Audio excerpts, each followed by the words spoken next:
Hello, there's a reason I'm far away today. It'll become clear in a moment. So I'm going to talk about a technique that's called a whole brain posture.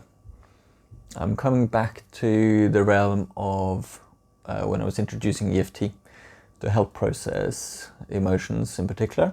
If we've got strong emotions going on, really great self-care is to allow ourselves to experience and process them.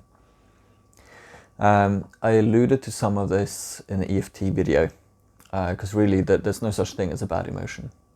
All of our emotions are natural, normal, and they should be temporary as well. It's when we suppress them, reject them, that trouble tends to follow. So young children are masters for this. I've actually had so many comments on my son is now 4.5, but especially when he was younger and I gave him the space to have his emotional outbreaks at times, and it would be a short moment and he's back to joyfully bouncing around, and that is possible for us as well. We just tend not to experience things so fully and then let it go and move on. Because actually on that note, letting go, gosh, I struggle with that for so many years. Actually, I was quite frustrated with people saying, just let it go. And I was like, well, how do you let things go? In all sorts of contexts. Like my Tai Chi teacher, yoga teachers, and so on. Yeah, just relax your body, let it go. So even for physical things, I'm like, well, if I could, I would. But this whole concept of letting go also emotionally eluded me for ages and ages. It wasn't until I read a book by David R. Hawkins that I realized that letting go is actually just about accepting and allowing things to be. So I wasn't even intending to share that one, but there you go, that came out for some reason. But there are times when we are experiencing some really difficult, strong emotions, and we may not feel even equipped to handle it. These really big emotions can be sometimes necessary to suppress and then revisit at a later stage so that you can do whatever it is that you want to do.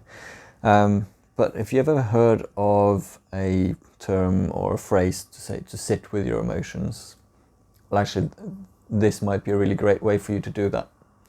So that's essentially taking a moment to, whether you're sitting or not, to be with your emotions, to feel them, to experience them, and let them, like a wave washing in and out, take their natural course so that you don't need to suppress them. So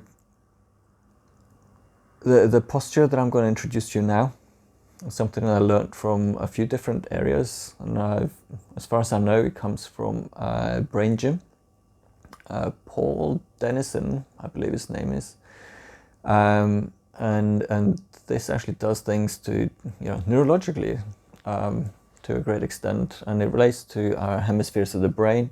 In an earlier video, I touched on how the right hemisphere of the brain controls the left side of the body, and vice versa for the left side of the left hemisphere controls the right side of the body.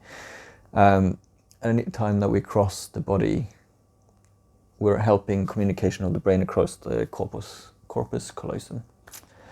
And this posture, I call it a whole brain posture, can really help us process emotion. So literally, we want to cross our ankles. Doesn't really matter for this which way you do it. And cross our wrists, usually clasping the hands.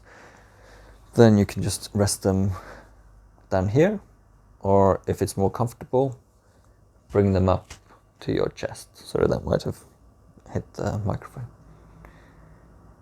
And you can just sit here for as long as you feel is necessary.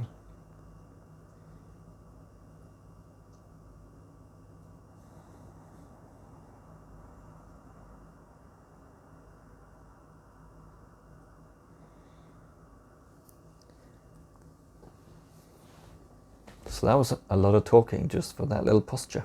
Could have just shared a picture, couldn't I? So, but a bit of context is always useful, because I'm mindful that I want to keep this video short, but sometimes it's useful to know a bit about why we're doing something, or perhaps why we should consider doing something. But give it a go, and I hope it works for you. All the best.